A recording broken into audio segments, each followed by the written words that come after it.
Hello friends, welcome. This is Kaustubh here. I hope you all are doing good. Current topic हमारा computer system ही चल रहा है. Computer system में हमने part 1 से लेकर पार्ट 3 तक अब तक कंप्लीट कर चुके थे. पार्ट 1 में हमने देखा था कंप्यूटर सिस्टम का आइडियल ब्लॉक डायग्राम या आर्किटेक्चर क्या होता है. इसी के साथ में हमने इनपुट आउटपुट डिवाइसेस डिस्कस किए थे और सीपीयू के कौन कौन से कंपोनेंट्स होते हैं उनको भी देखा था हमने. फिर इसके बाद में हमने पार्ट 2 में इवोल्यूशन ऑफ कंप्यूटर्स डिस्कस किया था through a timeline process and इसके साथ में वॉन न्यूमैन आर्किटेक्चर को भी डिस्कस किया था और उसके बॉटलनेक्स और वर्किंग भी समझा था हमने. देन पार्ट 3 में हमने types of memory and units of measurement पढ़ा था हमने. तो हम एक के बाद एक जो है सीरियल वाइज टॉपिक प्रेजेंट करते जा रहे हैं यहाँ पर. अब हम इसके बाद पढ़ने जा रहे हैं ऑल अबाउट माइक्रो प्रोसेसर्स. सबसे पहले स्टैंडर्ड डेफिनेशन देखते हैं माइक्रो प्रोसेसर्स की क्या होती है. अ processor which is implemented on a single microchip is called micro processor. ठीक है, तो मैंने पहले आपको ये बताया है पार्ट 1 में कि सीपीयू को ही हम प्रोसेसर बोलते हैं. और जो सिंगल माइक्रोचिप होती है तो ये माइक्रो का मतलब क्या होता है, बहुत छोटा. तो बहुत छोटी चिप जो होती है सिंगल, उसमें अगर एक प्रोसेसर को हम एम्बेड करें तो उसको माइक्रो प्रोसेसर बोलते हैं. ठीक है, micro processor is a small size electronic component inside a computer that carries out. तो अभी माइक्रो प्रोसेसर जो होता है ये एक इलेक्ट्रॉनिक कंपोनेंट होता है जो कंप्यूटर के अंदर होता है और ये कई टास्क परफॉर्म करता है, जैसे कि डेटा को स्टोर करना और प्रोसेस करना, जिसमें शामिल है अरिथमेटिक और logical operations and read and right operations करना.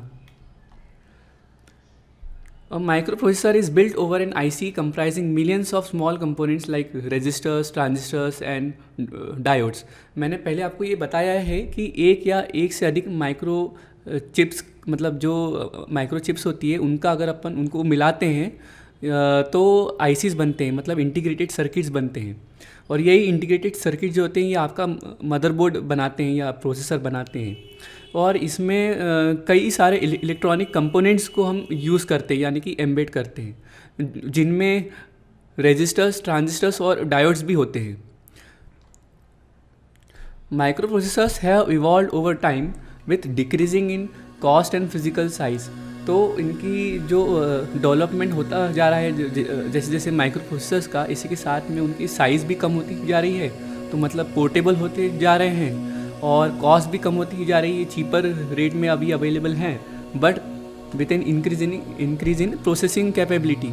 तो जो प्रोसेसिंग करने की जो क्षमता है वो हाई होती जा रही है, अच्छी होती जा रही है.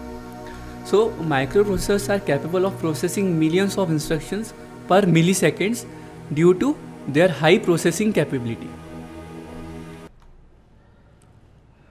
Remember one thing, 1 millisecond is equals to 0.001 second, या आप ऐसा भी बोल सकते हैं कि 1 सेकेंड इक्वल्स टू 1000 मिलीसेकेंड्स के बराबर. अब हम रेजिस्टर्स के बारे में थोड़ा सा देखेंगे. A resistor is a passive electronic component to create resistance in the flow of electric current. तो ये एक इलेक्ट्रॉनिक कंपोनेंट होता है जो प्रोसेसर में एम्बेड करते हैं, ज़रूरी होता है.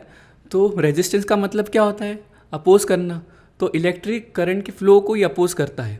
ठीक है, so in almost all electrical networks and electronic circuits they can be found. ठीक है, अब इसको हमने पैसिव डिवाइस का है, तो पैसिव का मतलब तो वैसे तो होता है इनएक्टिव. ठीक है, पर जब हम पैसिव डिवाइसेस की बात करते हैं तो passive devices are the electrical components that do not require any form of electrical power to operate, unlike transistors. तो ये क्या है, ये ना खुद से कोई सिग्नल्स की स्ट्रेंथ को बढ़ाती नहीं है, बाहर से इनको कोई एनर्जी की आवश्यकता नहीं होती है. तो ये क्या करते, कोई एनर्जी को क्रिएट कर नहीं पाते हैं. ये सिर्फ इंटरनली सर्किट्स जो होते हैं, इंटरनली सर्किट्स के थ्रू ही ये एटेन्यूएटर्स होते हैं. एक्चुअली एटेन्यूएटर्स का मतलब क्या होता है, या एटेन्यूएशन का मतलब क्या होता है, जो सिग्नल्स होती है उसकी पावर को कम कर देना. तो ये होते हैं पैसिव डिवाइसेस.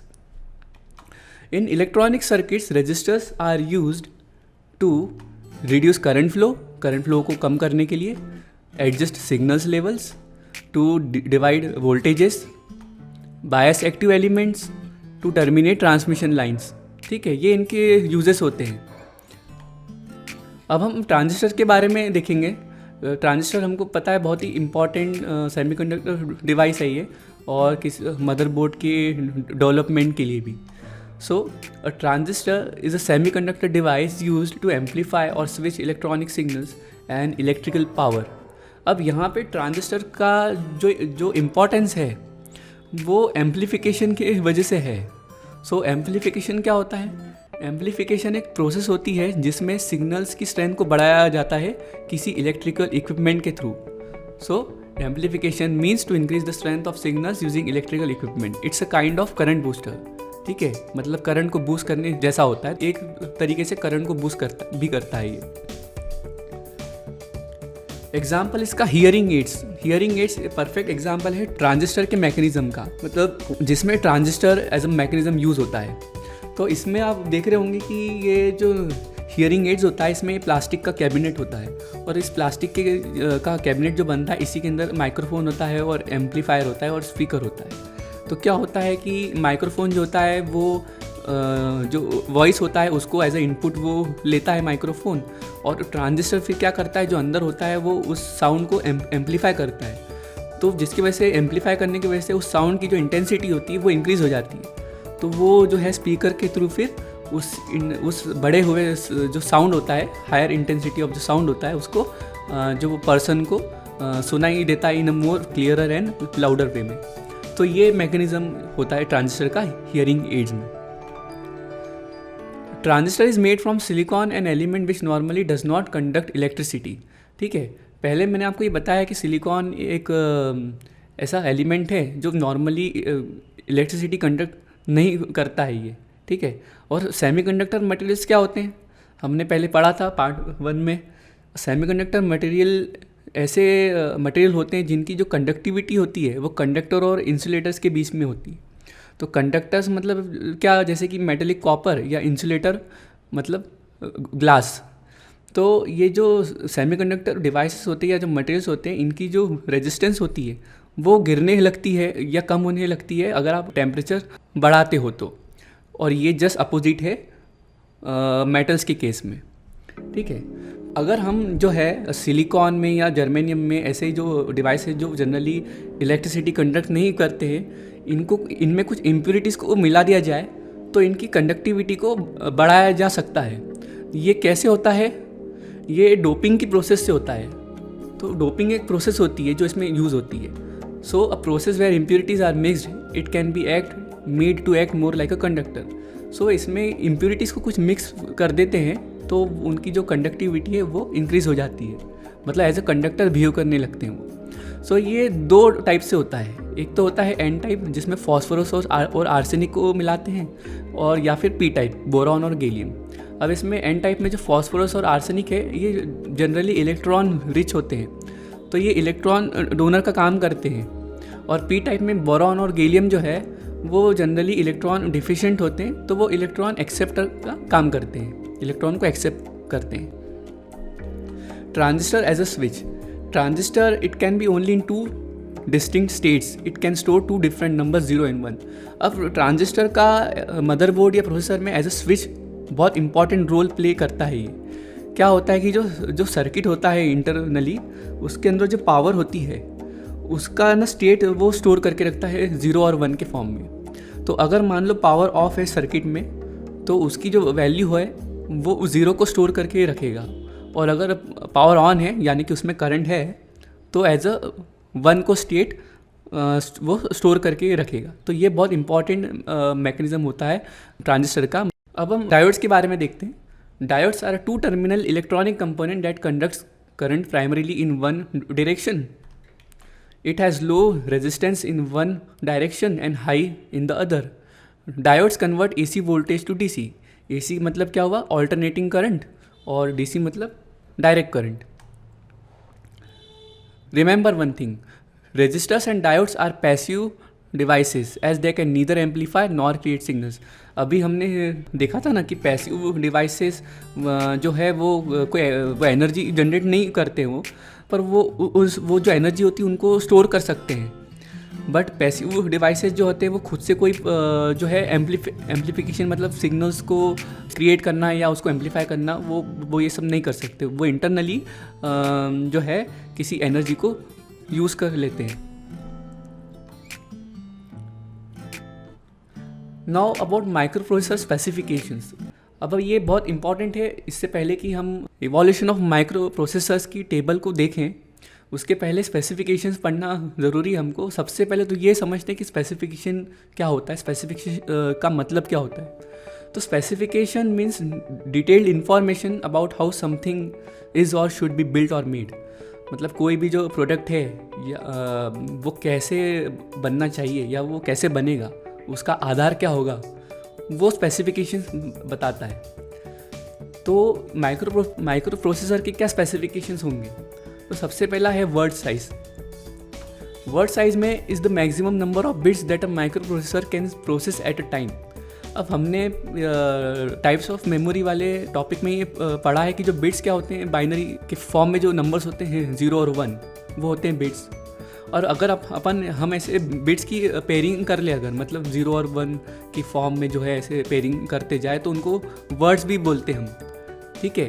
तो यही वर्ड साइज है का मतलब है कि मतलब ऐसे मैक्सिमम नंबर ऑफ बिट्स को प्रोसेस कर पाना एट अ टाइम, ये वर्ड साइज कहलाता है। Earlier a word limit was 8 bits. पहले 8 बिट्स की वर्ड लिमिट होती थी पहले। At present the minimum word size is 16 bits and maximum word size is 64 bits. अब बात करते हैं मेमोरी साइज़ की। Size of RAM varies according to the word size. अब ये ऑब्वियस सी बात है कि जितना वर्ड साइज होगा उससे थोड़ा ज़्यादा रैम की आवश्यकता होगी। Initially RAM was very small 4 MB due to 4/8 bits word size. As word size increased to 64 bits, it has become feasible to use RAM of size up to 16 exabytes.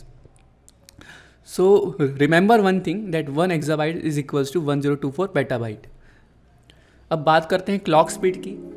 ये clock का मतलब इसमें ये नहीं होता है कि ये कोई क्लॉक शो करता है, मतलब कोई टाइम शो करता है, ऐसा नहीं है। क्लॉक का मतलब होता है the number of pulses generated per second by the clock inside a computer. तो क्लॉक क्या है? कंप्यूटर के अंदर एक इंटरनल एक इलेक्ट्रॉनिक कंपोनेंट होता है जो कि पल्सेस जनरेट करती है at regular intervals of time में। और क्लॉक स्पीड जो है ये एक इंडिकेटर भी होती है प्रोसेसिंग स्पीड का, यानी कि कोई भी जो इंस्ट्रक्शन है वो कितने जल्दी वो एग्जीक्यूट हो रहा है, उसका भी एक इंडिकेटर क्लॉक स्पीड देती है। Earlier measured in hertz and kilohertz. पहले हर्ट्स और किलोहर्ट्स में मेज़र होती थी, पर जब से टेक्नोलॉजी में एडवांसमेंट हुआ है और चिप डेंसिटी में, तब से ये गीगाहर्ट्स में मेज़र होने लगी है। और that is billions of pulses per second, यानी कि एक सेकेंड में billions of pulses signals measure कर सकती है। अब बात करते हैं कोर्स की। कोर एक बहुत ही इंपॉर्टेंट स्पेसिफिकेशन है माइक्रो प्रोसेसर का। कोर क्या होता है? Core is a basic computation unit of the CPU। Computation unit क्या हुआ? प्रोसेसिंग पावर, प्रोसेस करना, कर पाना। So one computation unit means doing one task at a time. Okay, तो with the development of multicore processor, जब से multicore processors का development हुआ है, ये पॉसिबल हो पाया हमारे लिए कि हम मल्टीटास्किंग वर्क कर पाते हैं। मल्टीपर्पज़ काम, आपने एक फ़ाइल खोली, आप दूसरी भी फाइल आप ओपन करके काम कर सकते हैं। ये मल्टी टास्किंग हुई, तो जिससे कि सिस्टम का परफॉर्मेंस भी इम्प्रूव हुआ है। तो ये ऑब्वियस सी बात है कि सिस्टम का परफॉर्मेंस भी इम्प्रूव होगा, मल्टीकोर मतलब ज़्यादा प्रोसेसर्स होंगे तो। सो CPU with 2 core is called dual core. तो अगर हम ये कहें कि 2 कोर वाला जो CPU है उसको हम कहते हैं ड्यूल कोर, ठीक है। एक कोर इसमें क्या हुआ? प्रोसेसर ही है, तो 2 कोर प्रोसेसर्स हुए हैं, उनको हम ड्यूल कोर कह रहे हैं। 4 कोर को हम बोलेंगे क्वाड कोर। ऐसे ही 8 कोर को हम बोलेंगे ऑक्टा कोर प्रोसेसर। 8 कोर को हम बोलेंगे ऑक्टा कोर प्रोसेसर, ठीक है। तो ये ऑब्वियस सी बात है कि जितने कोर हम CPU में हम एम्बेड करेंगे, उतना CPU हमारा एफिशिएंट होगा, उतना परफॉर्मेंस हमारा इम्प्रूव होगा। 8 कोर ऑक्टा कोर जो प्रोसेसर है वो गेमिंग लैपटॉप्स या डेस्कटॉप में ज़्यादा यूज़ होता है।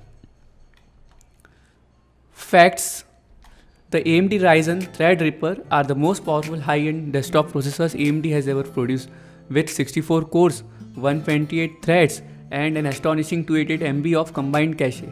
However, they are not only the most powerful high-end processors AMD has ever made, they are the most powerful high-end desktop processors anyone has ever made.